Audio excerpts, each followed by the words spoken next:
यार पता है क्या, मुझे ये लगता है कि चेन्नई सुपर किंग्स इस मुकाबले को जीती या लखनऊ सुपर जायंट्स ने इस मुकाबले को गवा दिया।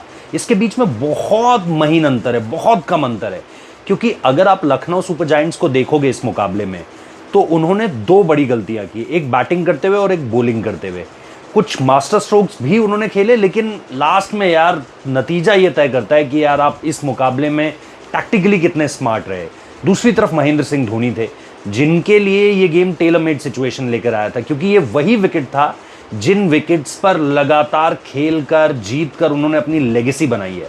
तो महेंद्र सिंह धोनी ने क्या बेहतर किया, सबसे पहले उसकी बात करते हैं और फिर चलेंगे एलएसजी के कैंप की तरफ कि वहां से क्या गड़बड़ी हुई। अब सबसे पहले अगर आप देखोगे इस मुकाबले में, हम बार बार क्या कह रहे थे, और इस मुकाबले में ही नहीं, जब से धोनी ने बागडोर संभाली है, अंशुल कंबोज एक ऐसा नाम जिसको आपको लेकर आना चाहिए था from the very start. From the very start क्यों? क्योंकि उसका डोमेस्टिक बहुत अच्छा गया है। वो हो सकता है कि इंडिया वर्सेस इंग्लैंड का जो स्क्वाड सेलेक्ट होगा उसमें भी वो आपको जाता हुआ दिख जाए, लेकिन यहां पर सीएसके ने पहली गलती करी कि उन्होंने अंशुल कंबोज के साथ शुरुआत नहीं की। Anshul Kamboj is the first guy and then Sheikh Rashid. Yes, जब धोनी भी कैप्टन थे, रशीद तब भी थे स्क्वाड में, लेकिन अब हाई टाइम हो चुका था, क्योंकि आपने मेगा ऑक्शन में उनके पास आप वापस गए हो, इसका मतलब उस लड़के में कुछ ना कुछ बात रही होगी। वो डोमेस्टिक क्रिकेट में अच्छा कर रहा है, वो अंडर 19 वर्ल्ड कप में अच्छा करता आया था, और इसीलिए वो आपके स्क्वाड में बार बार लगातार है। तो उसको वापस लेकर आना।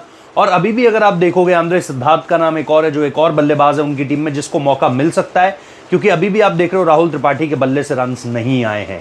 कैच उन्होंने बहुत जबरदस्त पकड़ा, लेकिन आप कहां खिलाओगे, कैसे खिलाओगे। इवन विजय शंकर को अगर आप देखोगे, आंद्रे सिद्धार्थ उनके पास है और वंश बेदी नाम का एक और खिलाड़ी उनके पास है। और मैंने आपको बताया था अथर्व के बारे में, तो वो चीज़ एक और ऑप्शन है जो इनके पास अभी, हालांकि वो स्क्वाड में शामिल नहीं, मतलब स्क्वाड में आ गए लेकिन चेन्नई की टीम के साथ नहीं जुड़े, तो वो एक वहाँ पर एक मसला ज़रूर होने वाला है कि कब तक वो आकर स्क्वाड से जुड़ते हैं। बट अगर आप देखोगे इस पूरे के पूरे स्क्वाड को, तो इसमें प्लेयर्स ऐसे हैं जिनका आपको सही समय पर सिलेक्शन करना है, लेकिन अगर आप वो नहीं करते हुए पाए जाओगे तो फिर आपको हार लगातार मिलेगी। और आज क्या हुआ, आज महेंद्र सिंह धोनी ने कुछ खास नहीं किया। यस, बैटिंग से उन्होंने 10 गेंदों में वो 24-25 रन बनाए, जो बहुत ज़्यादा ज़रूरी थे। और आखिर में जब मैच लगा हुआ होता है ना, तो सीएसके एक ही शख्स की तरफ देखती है, वो धोनी है। अब सीएसके को भी ये खुद से सवाल पूछने पड़ेंगे कि हु आफ्टर धोनी। भाई धोनी तो कर दे ही रहे हैं और देते आए हैं, आगे कौन, अगला कौन। आज अगर आप शिवम दुबे को भी देखोगे, स्पिनर्स के खिलाफ बहुत अच्छा खेलते हैं। और एक वक्त पे ऋषभ पंत की, इसीलिए मैं वहां पर तारीफ करूंगा जहां पर बनती है, जहां पर क्रिटिसिज्म होगा वहां पर क्रिटिसिज्म होगा। ऋषभ पंत ने बहुत अच्छा करा एडन मार्क्रम को ओवर देकर, हालांकि उनके पास कोई और चॉइस भी नहीं थी।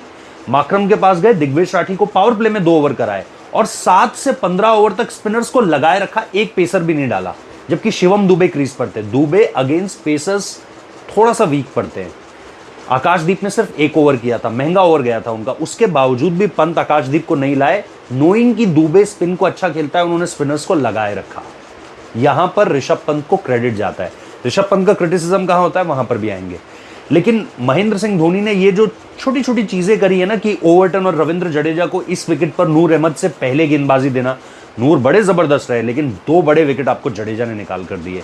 नूर ने 4 ओवर में 13 रन दिए, और वो एक पॉइंट ऑफ स्पैन था मैच का जहां पर उन्होंने वो 4-5 ओवर डाले और मैच पूरी तरीके से फिनिश कर दिया। सीएसके पॉइंट ऑफ व्यू से उन्होंने बहुत जबरदस्त किया। तो महेंद्र सिंह धोनी की ये जो स्ट्रैटेजीज होती है ना, ये कमाल की रहती हैं, और आप इन पर जब जब डाउट करते हो आपको लगता है यार सही किया था। नूर को बाद में लाए, जड्डू को पहले लाए, सही किया था। अब आज भी आप देखो जिस तरीके से बैटिंग ने भी, अब देखो कैच राहुल त्रिपाठी ने बहुत अच्छा पकड़ लिया। पावर प्ले में अगर आप देखोगे, शेख रशीद ने जिस तरीके का स्टार्ट दिया, छोटा स्टार्ट था बट इंपॉर्टेंट स्टार्ट था। आप कुछ 7 ओवर में आपके 68 के करीब रन थे, 6 ओवर में आपने 58-60 रन बना लिए थे। इतना ही चाहिए होता है इस तरह के टारगेट के लिए। शेख रशीद अच्छा कर गए, रचिन रविंद्रा अच्छा कर गए। मसला चेन्नई के लिए मिडिल ऑर्डर में ही था। स्टार्ट्स उन्हें पहले भी मिली हैं, ऊपर से 50 पहले भी आए, चाहे ऋतुराज गायकवाड हो चाहे रचिन रविंद्रा, लेकिन मिडिल ऑर्डर में कोई कैपिटलाइज नहीं कर पा रहा है ना यार। सबसे बड़ा मसला वहीं पर है, और उन्हीं सारी चीज़ों का जवाब आज मिलता हुआ दिखाई दिया। जो जो सवाल थे उनके जवाब आज मिलते हुए दिखाई दिए। और इंटरेस्टिंगली 2010 का अगर आप आईपीएल देखोगे, पहले 7 मैचेस में से चेन्नई सिर्फ 2 जीती थी। मैं कंपेयर नहीं कर रहा हूँ, क्योंकि वो एक बहुत कमाल की साइड थी। सुरेश रैना बड़े कमाल थे, क्लास प्लेयर्स थे उस टीम में यार। इस टीम में वो प्लेयर्स नहीं है। इस टीम में आपके वो जिसे कहते हैं ना चिंक इन द आर्मर्स काफ़ी ज़्यादा है। चाहे आप विजय शंकर का नाम लो, दीपक हुड्डा का नाम लो, राहुल त्रिपाठी का नाम लो, उस तरह का स्क्वाड नहीं है। बट जब तक महेंद्र सिंह धोनी विकेटों के पीछे खड़े हैं और विकेटों के आगे खड़े हैं, तब तक आपको पता है ये साइड कुछ भी कर सकती है। Very late for them, but chance तो है जब तक धोनी है। तो 2010 क्या वो रिपीट कर सकते हैं? इसका जवाब आप कमेंट बॉक्स में देना। Now coming to the most important thing, Rishabh Pant ने क्या गलतियां करी, या for that matter LSG management ने क्या गलतियां करी। सबसे पहली बात, डेविड मिलर को 7वें नंबर पर आप नहीं भेज सकते। जब आपको पता है कि एक स्टडी बल्लेबाज खेल रहा है, ऋषभ पंत ने बॉलें ली हैं और उसके बाद उन्होंने एक इनिंग्स बिल्ड करी है, बहुत अच्छा प्लान किया है, थोड़ा और तेज हो सकता था, वो एक अलग लेवल की बात है, क्योंकि विकेट्स भी गिर रहे थे तो उनको कहीं ना कहीं उस चीज़ को भी एक छोर को पकड़ कर चलना था। उन्होंने अच्छी बैटिंग करी इस विकेट पर, जहां पर बॉल फंस रहा था, पुराना बॉल तो बल्ले पर आ ही नहीं रहा था, बाद में तो ड्यू पड़ने लगा तो चीज़ें ईजी हो गई।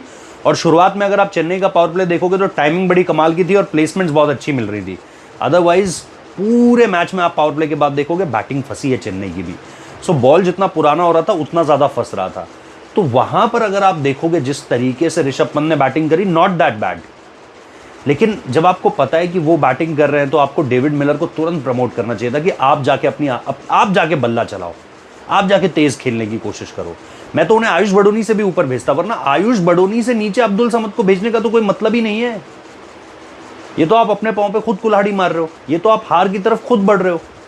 वो जो 10-15 रन ऋषभ पंत ने बोले ना पोस्ट मैच प्रेजेंटेशन में कि यार कमी रह गई, वो एक बड़ी वजह थी उसकी कि आपने डेविड मिलर को ऊपर नहीं खिलाया। और जो दूसरी सबसे बड़ी गलती हुई यार, रवि बिश्नोई से ओवर ना कराना। महेंद्र सिंह धोनी सामने लेग स्पिन के अगेंस्ट फंसते हैं, जो बॉलर्स उनको गुगली मारते हैं उसके अगेंस्ट फंसते हैं, ये तो सबको पता है यार, हर किसी को पता है। इवन ऋषभ पंत ने 2021 में भी ये गलती करी थी जब उन्होंने टॉम करन को ओवर दे दिया था धोनी के आगे। और ऋषभ पंत के साथ ये एक मसला रहा है कि वो कई बार अपने टॉप बॉलर्स को, जिनका वो दिन बहुत अच्छा जा रहा होता है, ये मैंने डीसी में देखा है, कभी अक्षर पटेल के साथ, कभी कुलदीप यादव के साथ, आज रवि बिश्नोई के साथ। आज दिग्वेश राठी से बेहतर बिश्नोई ने गेंदबाजी करी है बॉस। आपको उनके ओवर्स पूरे कराने चाहिए थे। वो 19th ओवर का जो मसला हुआ ना यार, नोइंग धोनी कहां पर वीक है यार, सबको पता है धोनी कहां पर वीक है, सबको पता है शिवम दुबे के बल्ले पर आज बॉल नहीं आ रहा था। तो वो मुझे लगता है कि ऋषभ पंत से गलती हुई, और ये दो बड़ी गलतियां अगर आप देखोगे, एलएसजी मैनेजमेंट, ऋषभ पंत, ये दो गलतियां जो आपने करी, ये आपके हाथ से मैच निकाल कर ले गई। अदरवाइज ये मैच सीएसके का था ही नहीं, ये मैच आपने उन्हें बनाकर दिया। और जहां कहीं भी दिक्कत हुई आपने बोला ये लो, बैटिंग में रन्स कम नहीं बन रहे, हम मिलर को और नीचे कर देंगे, बॉलिंग मैच बिश्नोई अच्छा कर रहा है, हम उसको एक ओवर ही नहीं देंगे, और बताओ और क्या चाहिए आपको। सो मेरे हिसाब से ये मैच वहीं गया। तो rather than appreciating much CSK, मैं कहूँगा कि ये एलएसजी ने जो टैक्टिकल ब्लंडर्स किए उसकी वजह से ये मैच जो है उनके हाथ से गया है। बाकी अगर आपको यही चीज़ें थोड़ा शॉर्ट में देखनी होती हैं, आप मेरे इंस्टाग्राम पे जुड़ सकते हैं, रेगुलर रील्स आ रही हैं, वहाँ पे भी आप कंटेंट कंज्यूम कर सकते हैं। बाकी ग्राउंड में भी हम लगातार जा रहे हैं, मैच ऑफिशियली कवर कर रहे हैं, कल दिल्ली जाएंगे और वहाँ से भी आपको प्रेस कॉन्फ्रेंस भी है कल, वहाँ से भी अपडेट्स देंगे, प्रैक्टिस क्या हो रही है, राजस्थान की टीम आ रही है यहाँ पे, सो उसकी भी अपडेट्स आपको लगातार मिलती रहेंगी। जुड़े रहना, देखते रहना, सब्सक्राइब कर लेना। बाकी थैंक यू सो मच।